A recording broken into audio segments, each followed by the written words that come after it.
Mr. Chidambaram, thank you so much for speaking to NDTV, sir. First of all, congratulations. Your party has had an emphatic victory, a comprehensive victory in Karnataka. Thank you on behalf of my party. Thank you. I would like to start by asking you, sir, I was just going through a tweet that you had put out just a short while back. You said, in this tweet, you say that this election is more than an election of a state assembly. Why are you saying that, sir? Because the BJP has been saying that you win some, you lose some. For the Congress, it might be a big deal. We still hold majority of the states in the country. It's funny that they say that now. Why did they not say that when the Prime Minister held 23 public meetings or rallies and over half a dozen road shows? Why did they say that when the Home Minister held more rallies and more road shows and practically camped throughout a month in Karnataka, and the president of the party camped there? So they did not treat it as an election to a state assembly election. They treated as a referendum on their so-called double-engine government. Mr. Chidambaram, but the Bharatiya Janata Party would then say that we treat every election like this. The Prime Minister, the Home Minister goes to every state. We saw that extensive campaigning in the northeastern states where the BJP won 3 out of 3. In that context, how important do you think this victory is for the Congress Party? Because it's, after Himachal Pradesh, in a one-on-one contest with the BJP, largely which it now seems to be a bipolar contest in the state of Karnataka. How important is this for the Congress Party? I think you hit the nail on the head.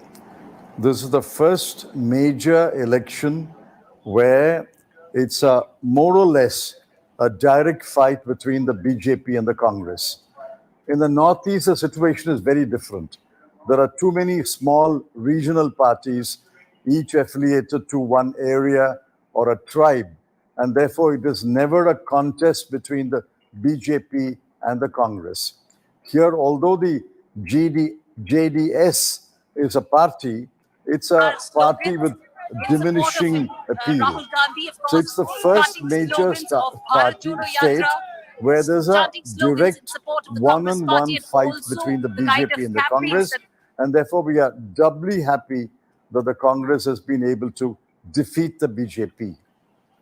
What would be the impact of this victory on the Congress Party going forward, sir? Important elections at the end of this year, and then, of course, 2024. I mean, you also know that it's not that you can just suppose what happened in Karnataka to 2024 election, but as far as the structure and the model of the Congress Party in fighting elections is concerned, what will be the impact? I did not say anything about 2024. You brought in 2024. I'm not even looking forward to 2024 at this stage. What this election proves is that if the Congress Party has a basic organization, that organization can be rejuvenated at election time. It will require a little work in the run-up to the election, but the basic organization is intact. It can be rejuvenated. The Congress Party in Karnataka was rejuvenated by, firstly, the Bharat Jodo Yatra, which went through several important parts of Karnataka, and secondly, by the united and spirited campaign of the leaders of Karnataka, and also with great help from Mr. Rahul Gandhi and others. Therefore, this proves that despite losing an election, the Congress Party's basic structure, if it is intact, can be rejuvenated to win an election against enormous money power, enormous firepower, and enormous muscle power. Mr. Chidambaram, what are the key factors that you think work for the Congress Party? And has this election proven to be a model which can be replicated in other state elections as well. The Congress was very, very focused on keeping the election local in the face of some nationalistic issues, which were some polarizing issues also, which were picked up by the top leadership of the BJP. The Congress largely tried to keep it local. Is that a model that the Congress now thinks can be successfully used against the BJP? That is the right thing to do in a state election which is not held simultaneously with a Lok Sabha election. If a state assembly election is held simultaneously with a Lok Sabha election, I think the dynamics are very different. But if a state election is a standalone election, I think the right thing to do is to keep it a local campaign. But in the undercurrent, there will always be national issues. The local issue here in Karnataka, the special local issue in Karnataka was a massive corruption of the Karnataka government. It was named 40% Sarkara, not by the Congress, but by the people, the Contractors Association. It was called a 40% Sarkara government. That was the issue in the forefront. The other local issues were, depending upon the area and the district and the constituency, there were many, many local issues. For example, Karnataka, for its very high per capita income, in terms of human development indicators, is only a middling state. I wrote a column, I pointed out that in most HDI, Karnataka is a middling state, ranking about 14 or 15 out of 29 or 30 states. Therefore, obviously, there are serious gaps in the administration which people felt needed to be remedied. So the local issues dominated, but when the BJP brought in extraneous and irrelevant issues like Bajrang Dal and Bajrang Bali, I think it acquired a national perspective. It acquired it attracted national attention, and we returned the fire. We returned the fire to the best of our ability. And we pointed out, how does a reference to Bajrang Dal suddenly magically transform to a Bajrang Bali?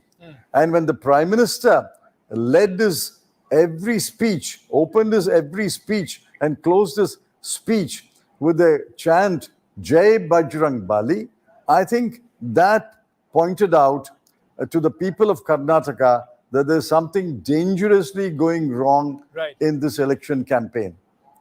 Mr. Chidambaram, now all eyes at this moment in Karnataka after this comprehensive victory for the Congress party. There won't be any jitters. I was earlier speaking to Mr. Abhishek Manu Singhvi that, usually he's embroiled in these Operation Lotus kind of cases in the Supreme Court. So at least as a legal luminary, that problem for the Congress party won't happen in the state of Karnataka. Are you relieved in that sense, sir, with the numbers that have come in? What is the problem in Karnataka? We'll form a stable government. Precisely, that's what I'm saying. So you're relieved that the numbers have taken away any possibility of any kind of operation. It robs the BJP's attempts. It deprives the BJP of any distant attempt or a covert attempt to mount Operation Lotus. And I think the people understood that. The people understood that in 2018, the BJP did not come to power through a legitimate means. BJP came to power by manipulation, by deceit, and by money power. And they didn't want that shame descend on Karnataka once again. Chidambaram, now all eyes are on who is going to be the chief minister. As far as Congress party is concerned, the state of Karnataka is concerned, we've seen how the leadership issue, when there have been two strong leaders in other states, have time and again come to fore. Rajasthan is still grappling with it. Is there a formula that the Congress party is looking at between Mr. Siddaramaiah and Mr. D.K. Shivkumar? See, I am nobody to comment on who will be the chief minister of Karnataka. There are 136 or 137 MLAs who have gone through a grueling campaign, and they know the pulse of the people. They will meet tomorrow or day after, whenever, and they will express their views. Surely they will reflect the views of the people whom they are elected to represent, and the High Command will take into account the views of the elected MLAs and make a decision in the best interest of the party and in the best interest of the state of Karnataka. I think the Congress has done it so many 100 times over the last 60, 70 years. Why do you assume that the Congress cannot go through that very, very structured process to identify who will be the chief minister? Who will you give the credit for this victory, sir? Already parties tweeting Mr. Rahul Gandhi's videos with the Bharat Jodo Yatra. Who gets the credit for this victory? Obviously, Mr. Rahul Gandhi played a major role both through the Bharat Jodo Yatra and through his spirited campaign. But the main credit for the victory should go to the thousands and thousands of Congress workers who were either silent or dispirited. I think they were rejuvenated. The Bharat Jodo Yatra brought them out of their homes to the streets, and that momentum they kept up in the last 8 months or so, and they worked very hard. I visited Karnataka. I saw how hard, how earnest the Congress worker was in making sure that we win this time. And I think the bulk of the credit, the vast bulk of the credit must go to the Congress worker. In the end, sir, my last question to you. Now Karnataka is looking like a bipolar state. JDS seems to be being edged out by the top players, the Congress and the BJP, the national players. Is that going forward an advantage for the Congress party when you are looking at, let's say, 2024 and thereafter? Or do you think that, some way the BJP did not have presence in the old Mysuru region before that? Now this would be an even Steven between the BJP and the Congress across the state? I personally believe in a two-party system, or at most a three-party system. There could be states in which there is a three-party system, but by and large, I personally support a two-party system, and I would welcome a situation where the Congress is one of the poles in every state, and there is another pole. If that pole happens to be the BJP in many states, so be it.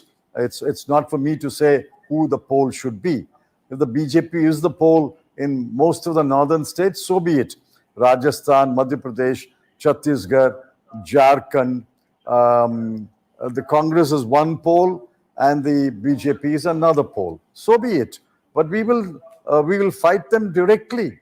And merely because in some elections we lost to the BJP, it doesn't mean that we cannot defeat the BJP. The Karnataka election has proved that in a bipolar contest, it's not always that the BJP will win. The Congress can also win. Congress won in Himachal Pradesh, Congress won in Karnataka, and going forward, you will find that the Congress is able to defeat the BJP in bipolar contests. Does this bolster the Congress's claim on the top contender against Prime Minister Narendra Modi? Will there be a Congress prime ministerial candidate against Prime Minister Modi in 2024, sir? You are drawing this conversation into different directions which don't arise now, and I'm not going to fall into that trap. At the moment, I think our leadership has said we will be very happy if the non-BJP parties come together, and I think we should rest there. We should be very happy if the non-BJP parties come together. Mr. Chidambaram, always a pleasure talking to you. Thank you so much for taking the time out and speaking to NDTV.